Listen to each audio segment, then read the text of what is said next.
안녕하십니까. 시청자 여러분들의 건강에 보약이 되는 시간 수요 건강 스페셜 안상원 원장입니다.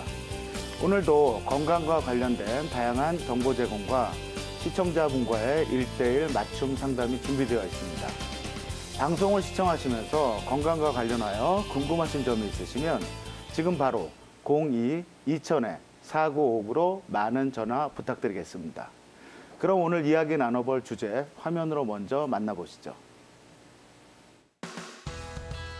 3살 치아 100세까지 간다. 여러분 가족의 치아 건강은 어떤가요? 충치로 아파하는 아이, 잇몸병으로 고생하는 아빠. 하지만 가족의 치아 관리 어디서부터 시작해야 할지 잘 모르시겠다고요? 우리 식구 치아 걱정은 이제 그만! 성장 단계별로 달라지는 아이들의 치아부터 노년까지 튼튼하게 유지할 수 있는 어른들의 치아 관리까지 지금 건강한 의사 수요 스페셜에서 공개합니다. 네, 오늘 수요 건강 스페셜에서는 어린이들에서부터 어르신들까지 치아 건강 관리법과 예방 치료에 대한 이야기들을 나눠보려고 합니다.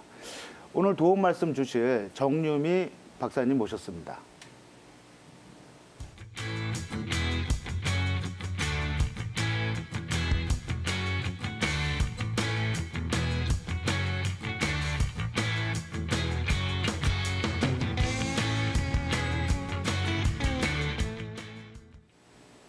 네, 방송을 시청하시면서 치아 건강과 관련하여 궁금하신 점이 있으시면 지금 바로 02-2000-4959로 전화 주시면 정유미 박사님과 자세한 상담하실 수가 있습니다. 박사님 안녕하세요. 네, 안녕하세요. 네, 안녕하세요. 그 연령대별로 다양한 치아 관리법도 있을 것 같고요. 또 예방 치료 방법들도 서로 좀 많이 좀 상이할 것 같습니다. 오늘 그 예방 치료 또는 치아 건강 관리법에 대해서 어떤 부분부터 좀 이야기를 시작해 볼까요? 사실 이제 치과에서 치료도 굉장히 중요하긴 하지만 저희가 예방을 하는 것이 사실 아주 중요한 부분 중에 하나이거든요. 그러다 보니까 제가 오늘 드릴 말씀이 굉장히 많긴 한데요. 아무래도 제가 지난번 방송에서 잇몸병의 원인과 그리고 뭐 증상에 대해서 많이 알아봤었거든요. 그러다 보니까 잇몸병을 악화시키는 원인 중에서 사실 흡연에 대해서도 한번 말씀을 드렸습니다. 그러다 보니까 이제 흡연을 하고 있는 중인데 어떻게 하면 금연을 할 수 있는가에 대해서 많은 분들이 질문을 주셨거든요. 그래서 오늘은 제가 먼저 금연에 대해서 얘기를 시작해 보려고 합니다. 9년까지 지났기 때문에 명실상부 지금 이제 새해가 되었다고 해도 되는데요. 우선은 새해가 되면 먼저 금연하려고 하시는 분들이 굉장히 많거든요. 근데 과연 이걸 어떻게 진행을 해야 될지 궁금해하시는 분들도 많을 텐데요. 실제로 제가 치과 의사이면서 왜 이런 금연에 대해서 얘기를 꺼내는지 조금 의아하실 수도 있는데 저희가 치과 치료를 하다 보면 흡연을 하시고 있는 분들 같은 경우에는 뭐 임플란트라든지 잇몸 치료를 했을 때 이런 치료 성공률이 굉장히 떨어지게 됩니다. 그래서 제가 어떤 경우에는 치료를 하기에 앞서서 먼저 흡연하고 있는지 여부를 확인한 다음에 이제 금연을 하는 걸 먼저 권장드리기도 했는데요. 이런 부분이 예전에는 뭐 특별한 지원이 없었기 때문에 굉장히 고가로 이제 치료를 받으셔야 하거나 이런 상담을 이루어졌었는데 지금은 아주 좋은 기회들이 많이 있기 때문에 많은 지원 사업을 해드리고 있거든요. 그래서 제가 이런 부분에 대해서 구체적으로 조금 설명을 드리려고 하는데 최근에는 금연을 돕기 위해서 이제 국민건강보험공단에서 지원을 많이 해주고 있습니다. 그래서 뭐 공익광고 중에서도 사실은 흡연은 습관이 아니라 질병이라고 얘기를 하는 그런 슬로건도 많이 걸고 있거든요. 그래서 우리가 지금 예전에는 담배 피는 거를 이제 습관이라든지 이런 기호식품으로 봤다라고 하면 지금은 이제 습관이 아니라 이런 질병으로 보고 있다는 거거든요. 그리고 이제 뭐 저희가 금연을 돕기 위해서 예전에는 성인뿐만 아니라 이제 뭐 그 청소년들까지도 흡연이 많이 이제 늘어나고 있는 추세이기 때문에 이렇게 흡연율이 증가하고 있다는 거는 바로 구강 내에서 이제 불필요한 적신호가 켜지고 있다는 거이기 때문에 반드시 이제 금연에 대해서 보다 관심을 많이 가져야 합니다. 네, 박사님.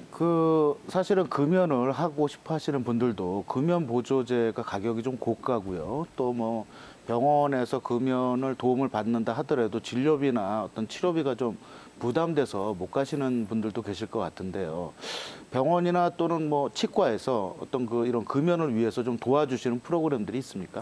예, 지금 사실 제가 2010 그 부분에 대해서 오늘 설명을 해드리려고 하는데요. 네네. 제가 2012년부터 사실은 이제 청소년 흡연 음주 예방 협회에서 이제 여러 가지 활동을 하고 있으면서 금연 예방 사업을 한다든지 아니면 이제 금연 지도사 또는 치과 대학생 그리고 어린이들을 상대로 해서 이제 이런 금연 교육을 굉장히 관심 있게 진행을 하고 있었거든요. 그러다 보니까 치과를 찾는 분들한테도 실제로 금연을 이제 권하기도 하고 이런 처방을 해드리고 상담을 해드리고 있었습니다. 근데 이런 부분이 이제 원장님이 말씀하신 것처럼 실제로 전혀 지원이 되지 않고 있다 보니까 만약 이제 치과 치료를 받으러 왔다가 금연을 권하게 되면은 오히려 많이 부담감을 느끼게 되고 꼭 해야 하냐고 이렇게 물어보시는 분들이 많았는데요.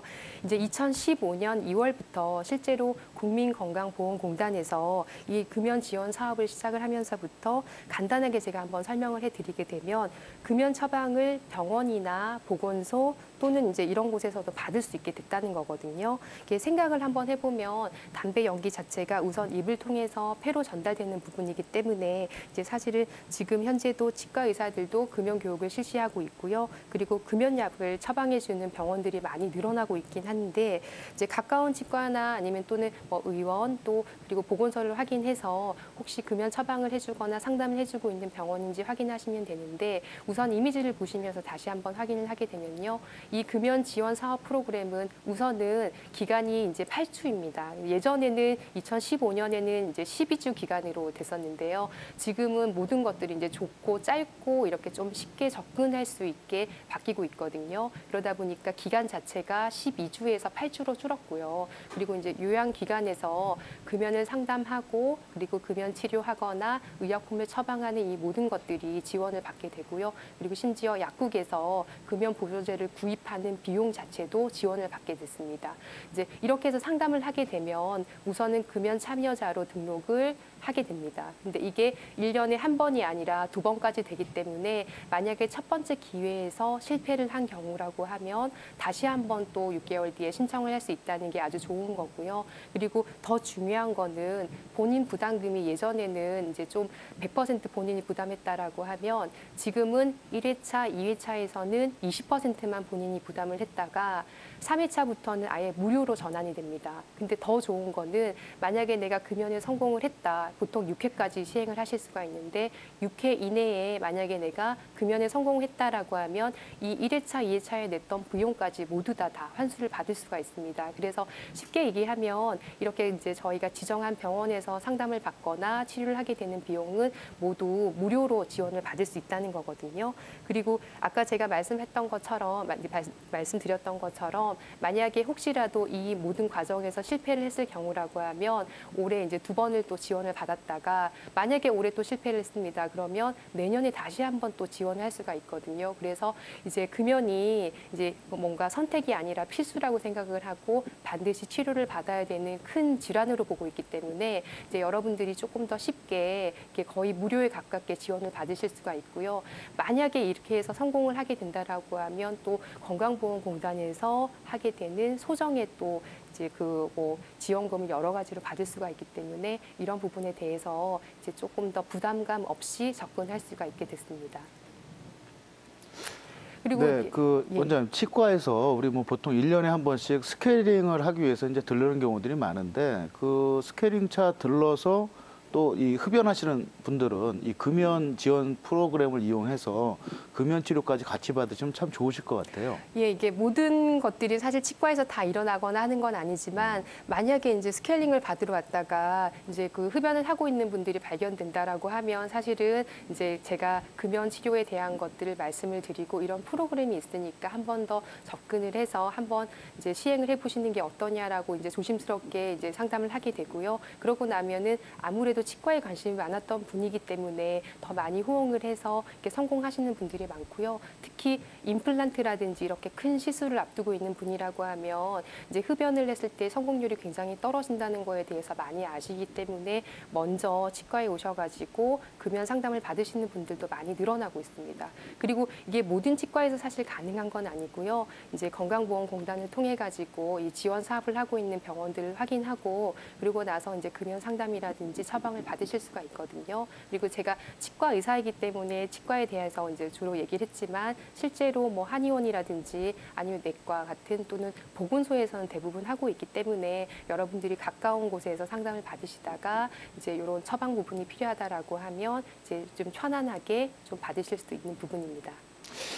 네, 치과에 치료를 받으러 가시거나 또는 스케일링 치료를 받으러 가셨을 때 만약에 올 초에 금연 결심이 실패하신 분들은 치과 선생님하고 금연 지원 프로그램에 대해서 한번 좀 상의해 보시면 좋으실 것 같습니다. 자, 이제 치과 쪽 이야기로 다시 돌아오겠습니다. 우리 정유미 박사님은 그 청소년 흡연 음주 예방 협회, 또 대한구강보건협회, 그리고 또 어린이 교육방송 등에서 이렇게 그 출연하시면서 또 협회 일을 하시면서 그 어린이들의 치아 건강과 관련된 어떤 그 좋은 일들을 많이 좀 하고 계시는데요. 사실은 어린이들이 저도 뭐 아이들을 예전에 키워봤지만 충치가 생기고 또 치과를 갈 수밖에 없는 그런 여러 가지 상황들이 많이 발생을 합니다. 어린이들의 그 예방 치료 또는 치아 건강 관리법들은 어디서부터 시작하면 좋겠습니까? 가장 중요한 게 사실은 잘 아시겠지만 양치질을 좀 잘해주기만 해도 사실은 어린이들은 뭐 충치라든지 모든 잇몸 질환을 예방을 하실 수가 있거든요. 근데 보통은 아이들이 이제 어머니들이 이제 이런 치료비 부담이라든지 이런 부분 때문에 대부분 사실 예방 치료를 미루고 정말 충치가 생겼을 때야 비로소 이제 치료를 받으러 오는 경우가 있는데 사실 오늘 하시는 말씀을 그래서 잘 들으셔야 되는 게 아주 중요한 부분이 사실은 모든 것들이 어린이 치료의 기본은 예방이 있다는 겁니다. 그래서 예방 치료에 이제 여러 가지 종류가 있는데 어린이들 같은 경우에는 치과 치료 자체를 세 가지로 나눌 수가 있습니다. 첫 번째가 예방 치료이고요. 그리고 이제 충치 치료와 소아 교정으로 나눌 수가 있습니다. 근데 우리가 이 중에서 가장 중요한 부분이 어린이에서는 아무래도 예방적인 부분을 먼저 다뤄야 되는 거거든요. 저희가 이제 제가 실제로 대한구강보건협회에서 이사 자격으로 이제 중국에다가 한번 가서 강연을 한 적이 있는데요. 그때 강연을 했던 주제 자체가 우리나라에 있는 건강보험 제도에 대한 소개였거든요. 근데 중국에서는 국가에서 시행하고 있는 이런 이제 건강보험 제도 자체가 없었기 때문에 실질적으로 이제 우리나라에서 하는 보험 제도에 대한 관심이 굉장히 많았습니다. 근데 그 중에서도 우리가 건강보험에서 적용하고 있는 부분이 예방적인 부분이 아주 컸기 때문에 이런 부분에 대해서 교육을 한다든지 어떤 치료를 하고 있는지에 대해서 굉장히 많이 궁금해들 하셨어요. 그래서 실제로 저희가 예전에는 예방치료에 대해서 우리나라에서도 크게 관심이 없을 때가 있었기 때문에 이 예방치료가 비보험으로 되는 경우가 많았었거든요. 근데 현재는 지금 모든 예방치료, 특히 어린이에 대한 부분은 대부분 다 지금 보험이 적용되고 있다고 생각하면 되기 때문에 우선 치료가 커지기 전에 먼저 예방치료를 받아서 아이들이 충치가 생기지 않고 이런 교육을 잘 받는 것 자체가 굉장히 중요하다는 건 이제 기억을 하시면 되겠습니다.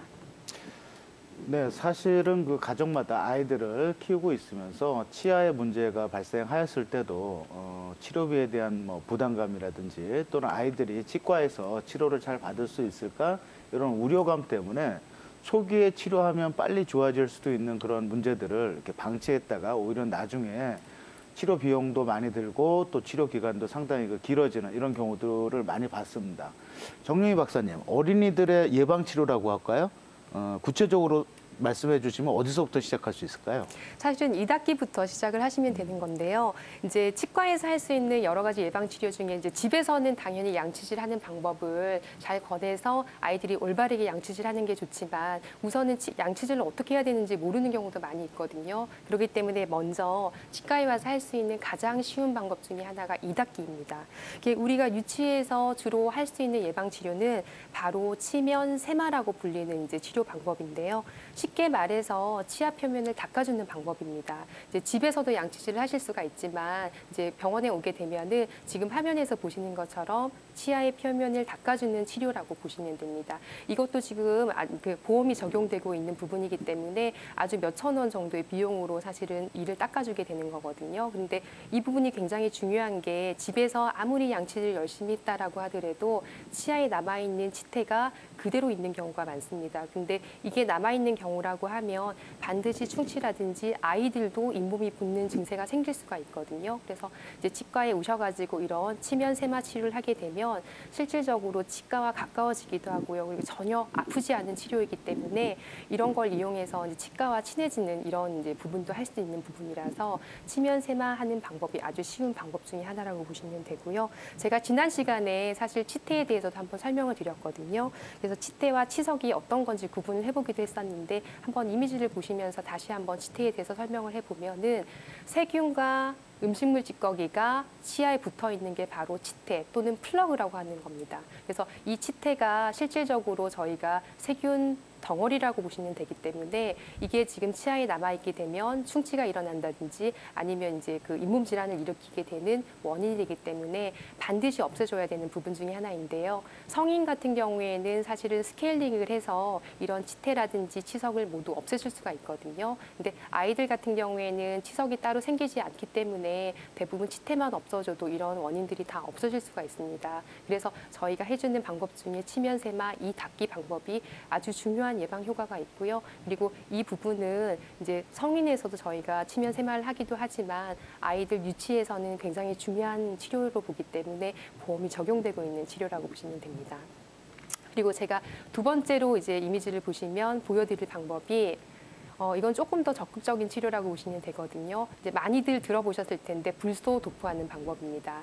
이제 첫 번째 보시는 이미지에서는 불소 도포를 할 때 예전에 고전적인 방법으로 트레이를 이용하는 방법인데요. 이제 좌측에 보시는 좌측 상단에 보이시는 이런 불소 용액이 따로 있습니다. 그래서 이 용액이 지금 개인용 트레이 같은 데다 부어가지고 아이들 입안에 60초 정도 이제 두게 되면은 그 시간 동안에 치아에 침투를 하게 돼서 이제 충치가 줄어들게 되는 그런 불소가 치아에다 묻게 되는 건데요. 아이들이 성장할 때 또는 이제 유치나 영구치로 넘어가는 혼합 치열기 때 이렇게 불소를 도포를 주기적으로 하게 되면은 충치가 생길 확률이 현저하게 떨어지기 때문에 이런 방법을 많이 권장하고 있거든요. 근데 요거는 이제 단 이제 저희가 하고 있는 동안에 60초 동안만 불소가 도포되기 때문에 이제 최근에는 조금 더 다른 방법으로 진행이 되고 있습니다. 다음 이미지를 한번 보시도록 할게요. 자, 두 번째 방법입니다. 바니쉬라고 하는 특수한 불소를 이용하는 방법인데요. 예전처럼 용액이 아니라 이제 일회용 바니쉬가 따로 나옵니다. 이 방법을 이용해서 이제 첫 번째 오른쪽 상단에 보이는 이미지를 보시게 되면 지금 치아의 치아 부분에다가 지금 에어를 이용해 가지고 이제 건조를 시키고 있는 방법이고요. 왜냐하면 침이 묻어 있거나 이제 뭐 물이 묻어 있는 경우라고 하면 이 불소가 치아에 정확하게 들어가지 않기 때문에 반드시 정확하게 건조를 해줍니다.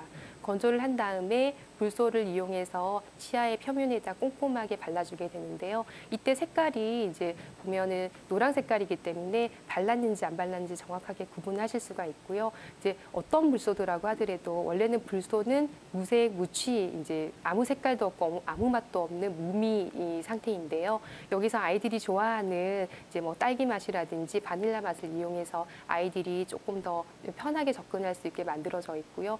이렇게 치아 표면에 골고루 묻힌 다음에 마지막 사진에서처럼 이제 아이들이 웃으면서 돌아갈 수 있게 만들어졌거든요. 그러고 나면 사실 이거의 방법이 아주 좋은 방법인 게 아까 60초 정도 이제 붙이고 있던 이 방법은 그 60초 동안만 불소가 도포되고 있는데 바니쉬 방법을 이용하게 되면 이 약이 묻어 있는 동안 입을 헹구기 전이나 아니면 약간의 입을 헹구더라도 어느 정도 불소가 몇 시간은 남아 있게 됩니다. 그래서 보다 적극적으로 아이들이 이제 불소를 더 오랫동안 할 수 있는 방법이기 때문에 최근에는 이런 불소 도포 방법을 이용해서 이제 영구치로 넘어가는 혼합 치열기에 주기적으로 불소를 하게 되면 충치가 생길 수 있는 확률이 현저하게 떨어지게 됩니다. 그리고 이제 다음 이미지를 한번 보시게 되면 세 번째가 바로 치면 열구 전색. 용어가 좀 어렵긴 한데요. 이게 쉽게 얘기하면 치아 홈을 메꾸는 방법입니다. 뭐 영어로 얘기하게 되면 실란트라고 부르기도 하고요. 어머니들이 많이 아시는 방법 중에 하나가 치아에 코팅한다라고 보통 얘기를 하게 되거든요. 근데 이 방법을 자세히 보시게 되면 이제 저희가 보통 치아에도 아무리 건강한 치아라고 해도 이렇게 홈이 원래부터 생겨 있습니다. 열구라고 부르는 부분인데요. 이 부분에 이제 음식물이 들어가거나 하게 되면은 이 부분에서 세균이 번식을 해서 충치가 되는 건데 원래 건강한 치아에 누구나 열구를 가지고 있거든요. 근데 이 부분 자체에다가 이제 실란트를 이용해서 이제 코팅을 해주게 되면 쉽게 말해서 홈 메꾸기를 하게 됩니다. 그러면 아예 처음부터 열구 속으로 충치가 생길 수 있는 이런 확률이 없어지기 때문에 아주 적극적인 방법이라 생각하시면 되거든요. 근데 이 부분도 이제 보통 모든 부분에서 다 이제 보험 적용되는 건 아니고요. 만 6세에서 18세의 어린이들한테 그리고 청소년들한테 이제 예방치료 방법으로 하게 됐을 때 저희가 보험 적용이 되고요. 그리고 이런 경우에는 저희가 좀 더 적극적으로 한 경우이기 때문에 충치가 생길 수 있는 확률이 굉장히 낮아진다라고 보시면 됩니다. 그리고 저희 만약에 예를 들어서 이제 그 큰 어금니에만 적용한다라고 했는데 큰 어금니 자체가 총 8개나 있거든요. 그래서 8개의 모든 치아에다가 이렇게 홈 메꾸기를 한 경우라고 하면 8개의 치아 전부를 사실은 다 건강하게 사용할 수 있기 때문에 이제 아주 도움이 많이 되는 치료라고 생각하시면 됩니다. 네, 우리 정효미 박사님 말씀을 들어보면 그 소아나 청소년들의 치아의 예방 치료를 위해서도 상당히 다양한 방법들이 있고요. 또 많은 그 건강보험 혜택을 받을 수 있는 것 같습니다. 원장님, 이 지금 말씀하신 소아라는 거는 어떤 나이가 정해져 있나요? 뭐 예를 들어서 뭐 3살부터 7살까지라든지 아니면 뭐 초등학생들까지라든지? 실제로 0세부터 만 18세까지를 저희가 보통 소아라고 보고 있거든요. 근데 이제 최근에는 또 보니까 연령대가 조금 올라가서 청소년이라고 하는 게 뭐 만 22세까지 보통 보기도 하는데 보통 치과에서 얘기하는 대부분의 이제 소아 치료라고 하면 만 18세 정도까지를 보고 있고요. 만 19세 이상 또는 만 20세까지부터는 성인으로 간주하고 있습니다. 네, 알겠습니다. 그 어린이 치아의 예방 치료에 있어서 지금 말씀해 주신 치료 방법들 외에도 예방을 위해서도 교정이 필요한 경우들이 있다라고 들었는데요. 그런 경우들은 어떤 경우고 또 어떤 치료 방법들이 있습니까? 네, 제가 아까 전에 이제 소아 치료 중에 3가지가 있다라고 했잖아요. 네. 그래서 예방 치료와 충치 치료와 그리고 교정 치료가 있다라고 했는데 어린이들 교정 같은 경우에는 실제로 뭐 기능적인 교정을 하는 경우도 있지만 이런 예방적인 차원에서 아주 도움이 되는 치료들이 많이 있거든요. 그래서 이 얘기도 조금 잘 얘기를 듣고 하시면 될 건데요. 어린이 예방적인 치아 교정이나 성장기 교정 역시 사실은 예방적인 부분이 아주 큰 치료입니다. 그래서 어린이를 대상으로 한 교정 같은 경우에는 저희가 1차 성장기 교정이라고 따로 분류를 하고 있을 정도이거든요. 예를 들어서 이제 어린이 같은 경우에는 이제 치아에다가 부착을 하게 되는 그런 장치를 하게 되면 삼키기도 하고 그리고 좀 유지가 안 되는 경우가 많기 때문에 대부분 나이가 어린 아이들 같은 경우에는 뺐다 꼈다 하는 장치를 하게 되는 거거든요. 그래서 보통은 조금 빠른 시기에 하게 되면 만 3세에 하는 경우도 있고요. 대부분은 만 6세 전후로 이런 장치를 뺐다 꼈다 하면서 교정을 하게 되는데요. 우리가 좀 이렇게 장치만 착용하더라도 아주 쉽게 교정이 가능한 경우가 있습니다. 그래서 제가 한번 이미지를 보면서 설명을 드릴 건데요. 이 가철성 장치를 이용한 1차 성장기 교정을 보시게 되면 이렇게 좀 장치가 좀 크고 그래서 아이들이 삼키거나 잃어버릴 염려가 좀 적고요. 이 장치를 끼기만 하더라도 교정 효과가 발휘를 하기 때문에 아주 쉽게 교정을 하실 수가 있습니다. 그래서 조금 더 컸을 때는 붙이고 이런 장치를 해야 되지만 지금 뭐 만약에 어린이집이라든지 유치원을 다니고 있는 경우라고 하면 바늘만 껴도 충분한 효과를 발휘할 수 있는 경우가 많기 때문에 우선은 가철성 장치를 이용해서 이제 교정을 진행하는 경우가 많고요. 두 번째 화면을 한번 보시게 되면 똑같은 가철성 장치이지만 이제 두 번째 보는 장치들은 조금 더 적극적으로 골격을 조금 발달시킨다든지 아니면 연조직을 좀 활성화시켜가지고 이제 저희가 조금 더 많은 효과를 낼 수 있는 장치들이거든요. 그래서 이런 장치를 잘 활용하게 되면 이제 무턱을 없애준다든지 아니면 주걱턱을 좀 예방할 수 있는 이런 장치이기도 하기 때문에 이런 가철성 장치를 적절한 시기에 잘 활용을 한다라고 하면 장치를 붙이지 않고도 쉽게 교정을 할 수 있는 그런 부분이 생깁니다. 그리고 만약에 이런 장치만으로도 저희가 교정을 하기 힘든 경우라고 하면 다음 장치를 한번 보시도록 할게요. 지금 보시는 것처럼 구애 장치를 이용한 교정을 하는 경우를 혹시 주변에서 보셨을 수도 있는데요. 이 장치 자체는 뭐냐면 뼈를 견인하거나 이제 적극적으로 조금 더 하게 되는 장치이거든요. 이게 이제 생활할 때 낮에도 끼는 경우도 있지만 대부분 밤에 자거나 하는 경우에 이제 선별적으로 끼는 장치이기도 한데요. 저희가 주걱턱이 좀 심하게 될 수 있는 케이스이거나 아니면 무턱이 조금 많이 진행이 된 경우 또는 위턱만 심하게 자라 있는 이런 이제 기형적인 부분이 보이거나 성인이 됐을 때 수술까지 예상을 해야 되는 이런 치아 교정 과정을 갖고 있는 친구들 같은 경우에 이제 저희가 이런 구애 장치를 이용하게 되면요. 성인이 되었을 때 교정하면서 수술을 해야 되는 확률을 현저하게 낮춰주게 됩니다. 물론 이런 장치에서도 잘 활용을 했을 때 결과가 좋은 경우이긴 하지만요. 대부분 이런 장치를 활용해서 잘 교정을 하게 되면 성인기 이후에 수술을 할 수 있는 확률이 많이 떨어지기 때문에 이런 교정을 이용하게 되면 이 수술까지 갈 수 있는 이런 심한 구정교합에서도 저희가 예방할 수 있는 그런 부분들이 많이 생기는 부분이라고 생각하시면 됩니다.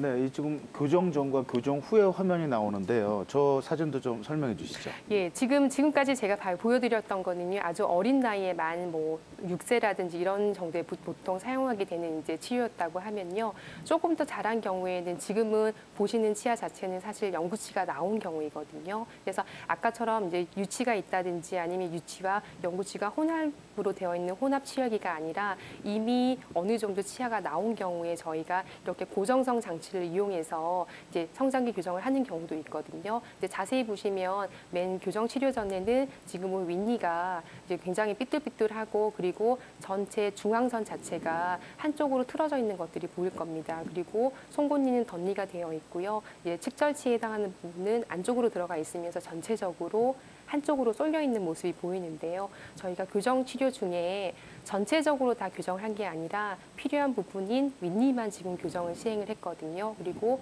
교정 치료 후의 모습을 보시게 되면 중앙선도 맞춰져 있고요. 아주 가지런하게 치료가 된 거를 보실 수가 있는데요. 사실 이 아이 같은 경우에는 성인이 되고 나서 교정을 하셔도 상관이 없었습니다. 하지만 성인 된 후에 이제 교정을 하게 되면 기간적인 부분이 뭐 2년 이상 걸린다든지 이렇게 해야 될 확률이 높고요. 그리고 이를 뺄 가능성도 아주 높은 케이스인데 사실은 이 경우에는 이를 빼지 않고 저희가 교정을 10개월 정도 만에 마무리를 했거든요. 그래서 만 11세 정도의 교정을 진행을 했는데 아주 빠른 시기에 교정을 끝낼 수가 있었고요. 그리고 조금 더 구체적으로 사진 한번 다음 이미지를 보실게요. 같은 환자에서 이제 저희가 치료한 모습인데요. 치료 전에 지금 보시면 지금 까맣게 보이는 부분이 유치입니다. 유치가 충치가 있어가지고 아말감 치료를 했었는데요.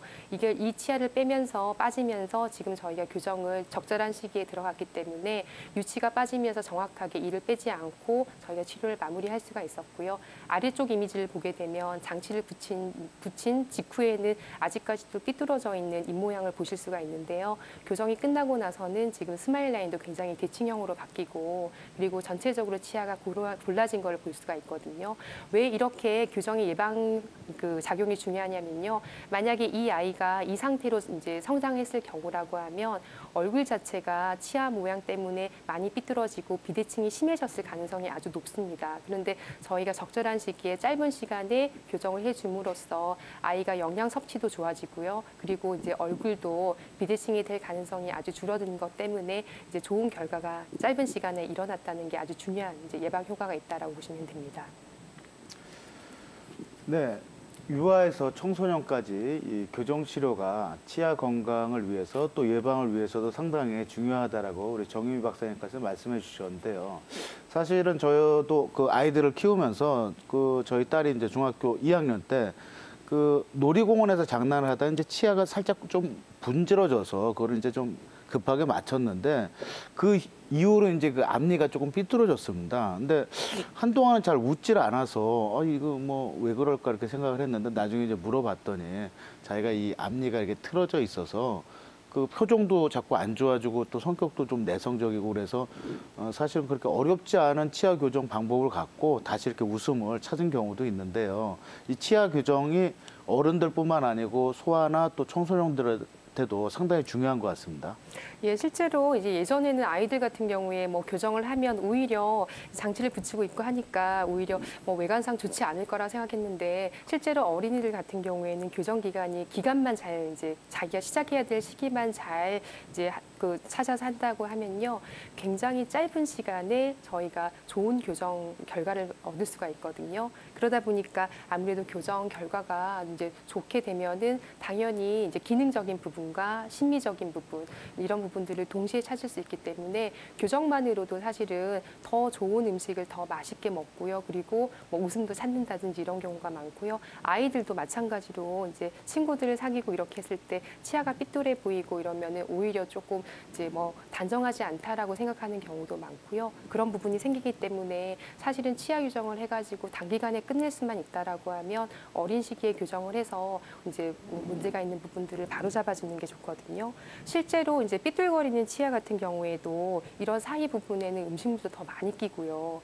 그리고 뭐 치태도 잘 생겨서 그만큼 이제 충치도 잘 생길 수가 있고, 그리고 그에 따라서 뭐 입냄새가 난다든지 이런 부분들이 생길 수가 있습니다. 뭐 사실 성인들에서는 본인들이 원해서 교정을 하는 경우가 많지만 아이들 같은 경우에는 대부분 엄마들이 데리고 와서 이제 교정을 시작하는 경우가 많은데, 이렇게 교정을 시작하기 전에 사실은 이런 예방적인 차원이 있고, 그리고 이게 교정을 해서 아이들이 뭐 입냄새가 없어진다든지 충치가 줄어든다든지 이런 설명을 해주게 되면 오히려 아이들이 적극적으로 교정을 시작하려고 하는 경우도 많고요. 뭐 모든 경우에서 다 하는 게 아니라 실제로 문제가 있는 경우에, 그리고 짧은 시간에 교정을 한다든지 아니면 성인이 되고 나서 이제 수술까지 예상을 해야 되는데 어린 시기에 교정을 했을 때 이런 비율이 낮춰진다고 하면 실질적으로 교정을 한 효과가 아주 좋을 수가 있거든요. 그런 경우를 알기 위해서는 반드시 이제 치과에 가셔가지고 우리 아이가 이런 부분에 문제는 없는지, 그리고 교정을 했을 때 효과가 더 좋은지에 대해서 한번 확인해 보시는 그런 이제 준비가 필요하겠습니다.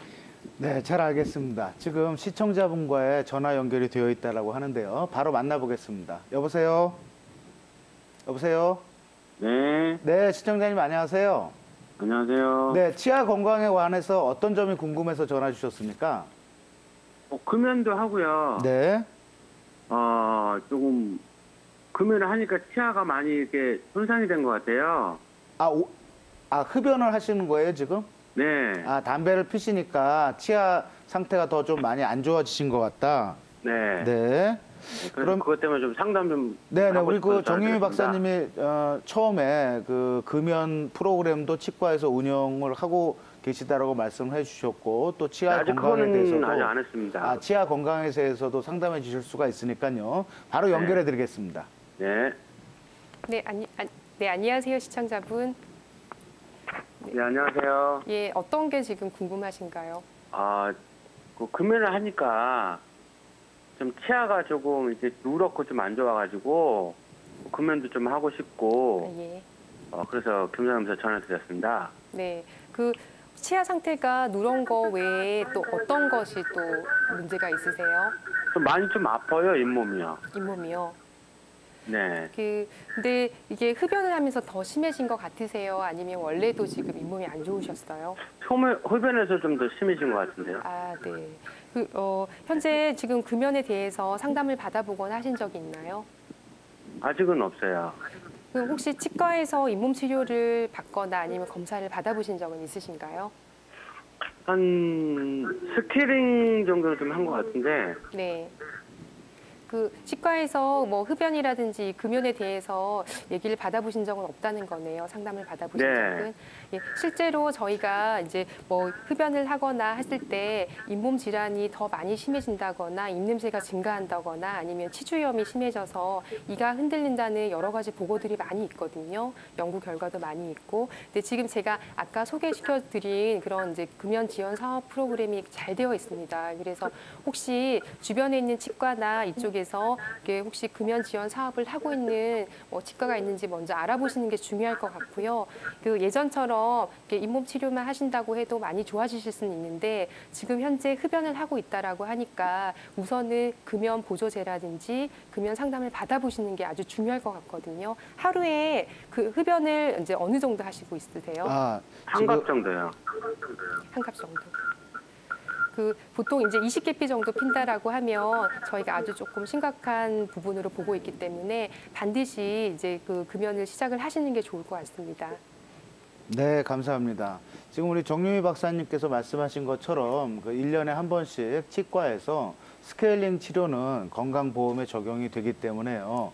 치과에 스케일링을 받으러 가시면서 금연 프로그램도 반드시 치과 원장님과 상담을 하셔서 여러 가지 의학적인 도움을 받으시면 훨씬 더 쉽게 금연하실 수가 있습니다.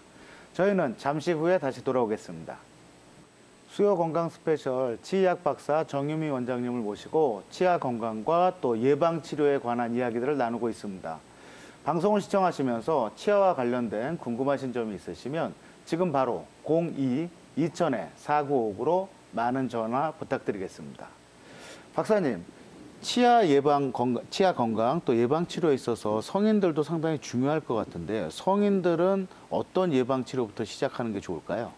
실제로 사실 제가 성인이라고 하면 당연히 양치질이나 스케일링을 먼저 말씀을 드려야 하긴 하는데요.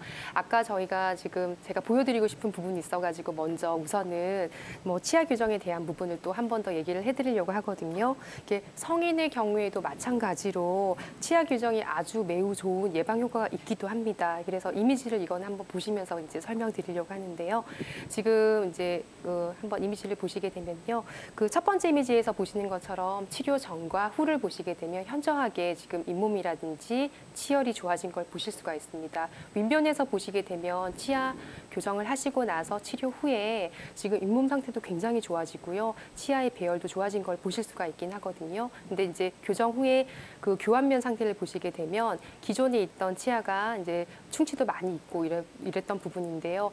저희가 교정을 하시고 나서 충치도 많이 줄어들게 되고요. 그리고 어떤 경우에는 저희가 교정을 하면서 이를 빼야 되는 경우도 있습니다. 그런 경우에는 충치가 있는 치아를 빼서 오히려 충치 자체를 없앨 수 있는 그런 방법도 있기 때문에 성인 치아 교정 역시도 경우에 따라서는 예방 효과가 아주 뛰어난 그런 치료가 될 수 있다는 거를 좀 명심하셨으면 좋겠습니다. 네, 지금 보여주신 사진을 보면요. 치아가 이렇게 삐뚤빼뚤 돼 있기 때문에 사실은 음식물들이 계속 끼면서 충치도 유발하고 또 잇몸에 염증도 발생하고 여러 가지로 치아 건강에 안 좋을 것 같고요. 그런 의미에서 보면은 또 적극적으로 교정 치료를 받으시는 게 중요할 것 같은데 우리 성인들의 예방 치료에 있어서 교정 치료 말고 또 다른 좋은 방법이 있을까요? 네. 성인에서 가장 중요한 건 예상은 하셨겠지만 실제로 이제 스케일링이라고 보시면 됩니다. 이 스케일링의 아주 중요한 부분 중에 하나인데요. 스케일링에서 저희가 지난 시간에 설명드렸던 것처럼 스케일링의 가장 핵심은 사실은 치석을 없애는 거거든요. 근데 저희가 치석이라고 하는 게 바로 이게 아까 치태가 조금 더 단단하게 고정이 되게 되면 치아에 생기는 돌, 즉 치석이 된다라고 했는데요. 치태나 치석은 모든 잇몸에 있는 세균이 온상이라고 보시면 됩니다. 이걸 적극적으로 없애는 방법이기 때문에 어떤 치료보다도 가장 중요한 성인 치료에서의 가장 핵심은 바로 스케일링이라고 보시면 되거든요. 이 스케일링을 함으로써 사실은 충치도 예방할 수가 있고요. 잇몸 질환을 예방하는 건 당연한 이제 결과라고 보시면 되는데요. 사실 그 외에도 성인이 되고 나서도 충치가 생기지 않는 치아가 있다라고 하면 이제 아까 말씀드렸던 어린이들이 하는 것처럼 하는 이제 치아 홈 메꾸기 이런 치료를 하실 수도 있고요. 그리고 이제 또한 시린이 치료라든지 치경부 폐임이 생긴 경우라고 하면 저희가 이런 거를 메꾸는 방법을 하실 수도 있거든요. 이미지에서 보시게 되면 이제 치경부 폐임을 치료한 것들을 볼 수가 있는데 치경부 폐임의 원인은 제가 지난 시간에도 사실 설명드리기도 했는데 이제 과도한 교합이 있거나 이갈이가 있다든지 이약물기가 있는 경우에 치아에서 가장 약한 부분이 치아와 잇몸이 만나고 있는 치아의 목 부분인 치경부가 패이는 증세가 생기는 겁니다. 이런 경우에 저희가 쉽게 이제 치아 부분에 깨진 부분을 하얀 색깔이 나는 재료를 이용해서 메꿔주는 방법이 있는데요. 이 외에도 만약에 과도하게 양치질을 잘못하셔가지고 잇몸이 패인 경우라고 하더라도 마찬가지로 이가 시리거나 이가 떨어져 나갈 수가 있거든요. 이런 경우라고 하면 저희가 이제 오른쪽에 패임 치료 후의 모습처럼 하얀 색깔 재료를 이용해서 치아의 패인 부분만 고스란히 메꿔주는 방법이 있습니다. 만약에 이 시기를 놓치게 되면요, 치아가 훨씬 더 많이 시리게 돼서 이제 더 이상 이렇게 치료로는 좀 힘든 경우가 있거든요. 그렇기 때문에 그런 경우에는 신경 치료를 하거나 해서 조금 더 적극적이거나 아니면 치아를 조금 이렇게 죽이는 치료, 이렇게 신경치료 자체가 사실은 치아를 살릴 수 있는 최후의 보존적인 치료이긴 하지만 어쨌든 신경 자체를 죽이는 치료가 되는 거잖아요. 근데 이 치료를 하기 전 단계에서 저희가 치아 폐임 치료를 하실 수가 있습니다. 근데 이런 것도 바로 예방 치료라고 생각을 하시면 되고요.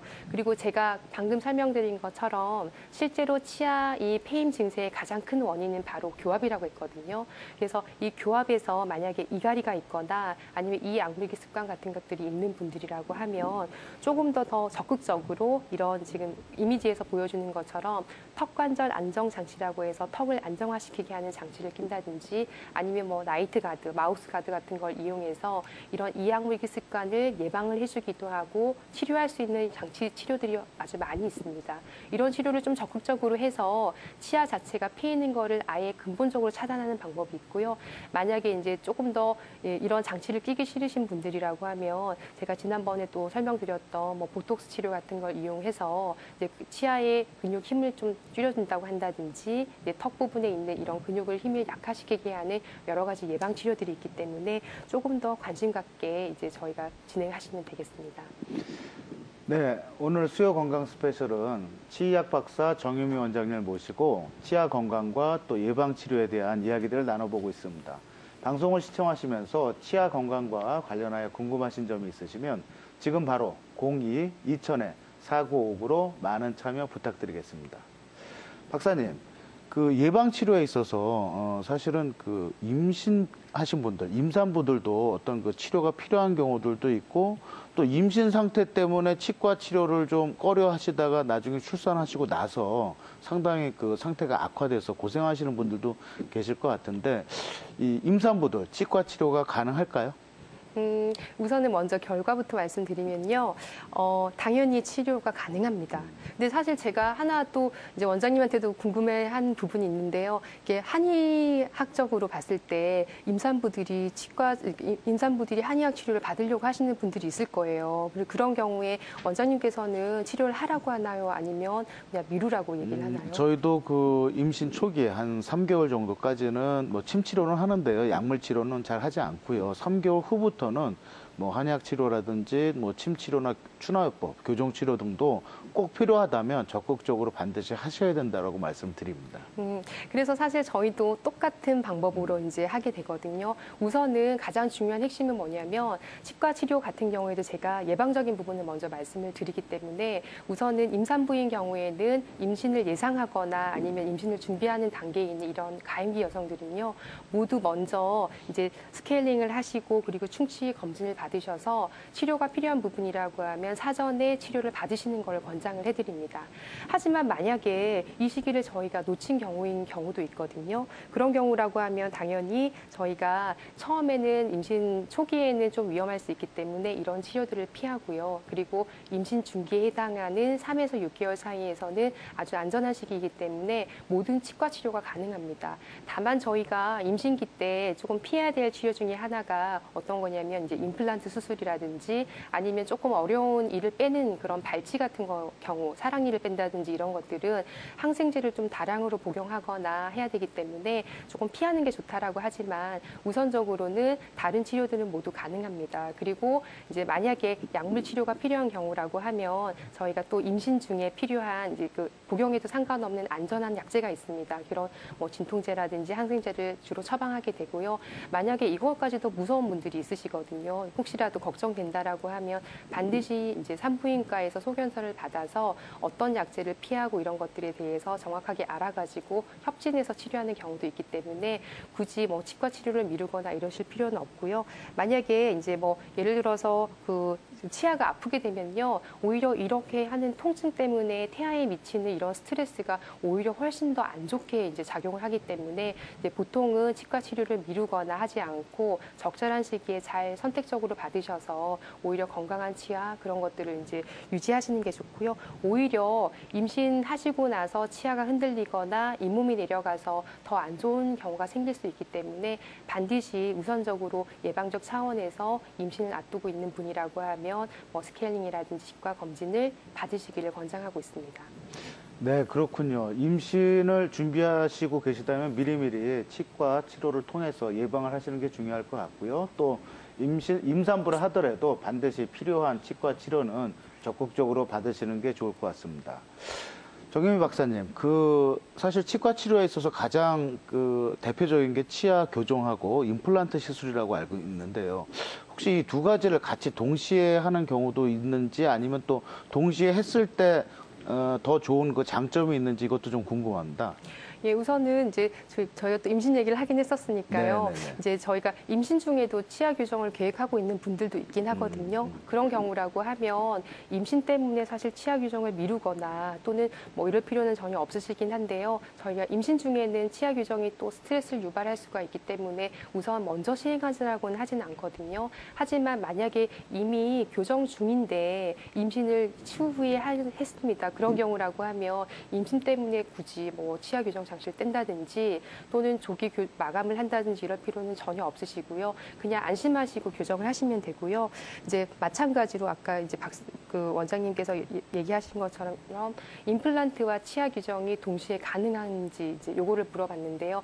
몇 가지 방법으로 동시에 진행하실 수가 있습니다. 예를 들어서 이제 저희가 치아가 없는 지 오래된 경우라고 하면요. 그 주변에 있는 치아들이 쓰러지기 시작합니다. 그러면서 저희가 임플란트를 하고 싶은데도 치아 공간이 너무 부족해가지고 임플란트를 하지 못하는 경우가 많이 있거든요. 그런 경우라고 하면 또 임플란트를 하지 않고 뭐 브릿지를 한다든지 이렇게 하는 경우도 있는데 최근에는 이제 모든 치아들을 다 살리는 방법이 가장 좋다라고 생각하기 때문에 만약에 원하는 부분이 있다라고 하면 그 부분만 부분적으로 교정하실 수가 있습니다. 그래서 임플란트를 하기 위해서 쓰러진 치아를 세울 수 있는 부분 교정 방법을 이용해서 저희가 공간을 만들고 임플란트를 하실 수가 있는데요. 이제 지금 보이는 이미지에서처럼 임플란트 시술을 하기 위해서 저희가 이제 환자분께서 오셨을 때 공간이 부족한 부분들이 있습니다. 그렇다고 하면 아주 작은 임플란트를 할 수도 있지만 이렇게 되면 기능적이거나 심미적인 부분이 조금 부족해지는 부분이 있기 때문에 그 부분 주변으로 어금니라고 하면 어금니뿐만 이제 부분적으로